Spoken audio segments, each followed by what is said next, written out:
Hello everybody and welcome to This Week in Security. I'm your host Luca, and this week not only do we have a better camera, but we have a juicy story to talk about, which is that the Pentagon added Chinese gaming giant Tencent and electric car battery manufacturer CATL to a federal ban. Well, kind of. The Department of Defense has designated China's Tencent to a list of firms that work with the Chinese military. These companies have now been targeted by the US government. But it does add pressure on the US Treasury to introduce sanctions. Both Tencent and CATL have been labeled Chinese military businesses by the US Department of Defense.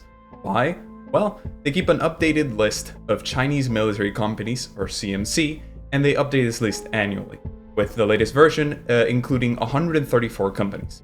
The National Defense Authorization Act of 2024 bans the Defense Department from dealing with the designated companies beginning in June 2026, Tencent and CATL being two of the companies included. The Pentagon has said that this list is an important continuing effort in highlighting and countering China's military-civil fusion strategy, a goal to develop the most technologically advanced military in the world by eliminating barriers between the country's civilian research and commercial sectors, aka data used by market and business purposes and its armed forces. But first, for those of you who don't know, who is Tencent? Well, Tencent is China's largest firm, period, by market capitalization, and the world's largest video game company by revenue, period, as well. It also operates WeChat, with the ubiquitous messaging platform in China, somewhat of a WhatsApp for China, as well as WeChat Pay, one of China's most widely used payment services, sort of like PayPal or Cash App. The company has a humongous footprint in the global gaming industry as it owns Riot Games, the developers of League of Legends and Valorant, and Supercell, the developers of Clash of Clans.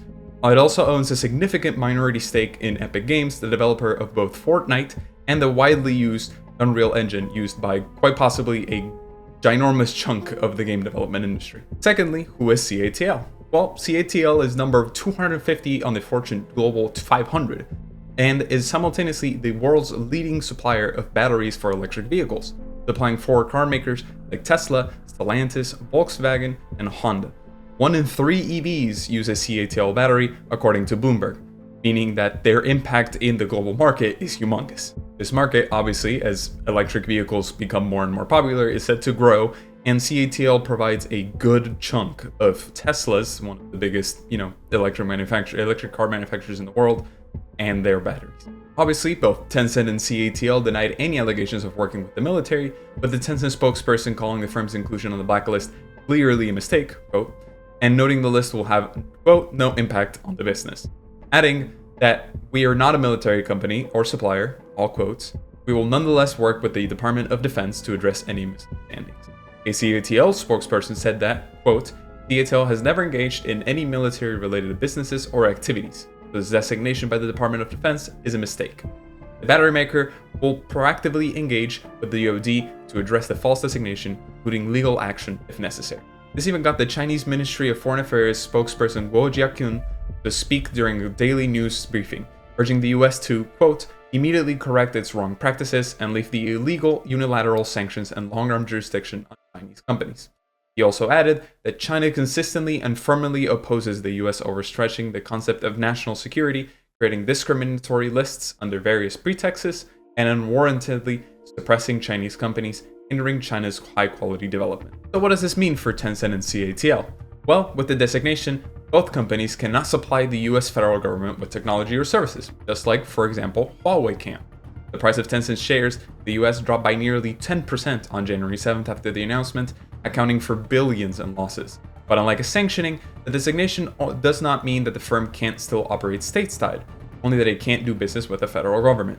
And this is an important thing that we should talk about. The inclusion in the military list only means that these companies cannot work with, the government and government-affiliated companies, which means that both Tencent and CATL can still work, operate and produce services and products to their consumers in the United States. Obviously, as long as those consumers aren't government employees. With that said, the penalties and sanctions and fines that these companies go through have slowly but surely increased over time, and some firms choose to stop working with these companies on the list due to, reputational damage, which can have some intense domino effects, not just in China and for Tencent and CATL, but just for the US in general, as CATL ties, Tesla, Honda, and others could therefore become problematic. Similarly, Microsoft, for example, could face some losses as a Tencent company develops a mobile version of Call of Duty, which it acquired along with Activision Blizzard 2 years ago. Similarly, Riot, a California-based development team that produces League of Legends and Valorant, is owned at this point by Tencent, meaning that they might have to depart with their partnership if it ever happens. But all of this is about theoreticals and about big business and all of that. The most important part is, what does this mean for you? Most likely, nothing too crazy, if things continue the way they have been for a long time. So for people who play video games like myself, that Tencent owns, like Call of Duty Mobiles, League of Legends, and PUBG, or some games Tencent partially owns, like Fortnite, Fall Guys, and Rocket League, some US-based companies might be a bit more hesitant to collaborate with their developers, meaning, for example, Fortnite collaboration skins might have a hurdle or two to clear if they take this warning seriously. For people who want to buy an electric vehicle, especially Teslas, this might have a material impact in 2026 with their prices. Companies might switch to a different battery producer, although considering Elon Musk himself has a direct line of contact with President Trump, they might get exceptions, and this might not actually have a huge impact in the economy.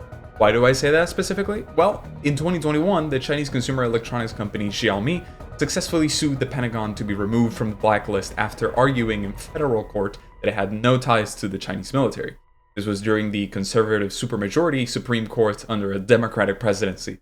So under a Republican presidency, something similar could feasibly happen if President Trump asks the Supreme Court or Congress for it and to try to stop it. Both Tencent and CATL have said that they are considering legal action against the DoD to remove themselves from the list, so they won't go down without a fight, and the consequences of this listing won't occur really until 2026. So we have a ways to go until we start feeling the consequences of this as regular consumers. There's also the very important discussion that is worth having regarding the personal security of all of, the users and all of that. The games developed by Riot, for example, owned by Tencent, have a kernel level anti-cheat, meaning, it's looking inside of your computer like pretty deeply to look if you're running any cheats to, gain an upper advantage on your games, which means that, all of that data could potentially be sold to the Chinese military for their purposes to amass as much data of the rest of the world as possible. This is, of course, all speculative because this is only just a listing from the Department of Defense, and we don't know exactly the specific reason why they put these companies in those lists. We will have to hear more about all of the situation once Tencent and CATL actually go to court with the Department of Defense and more information is revealed. So what does this mean specifically for your security? Most likely not much right now, but it's worth keeping an eye on, and if anything else happens, I would let you know. Thank you so much for watching. Subscribe.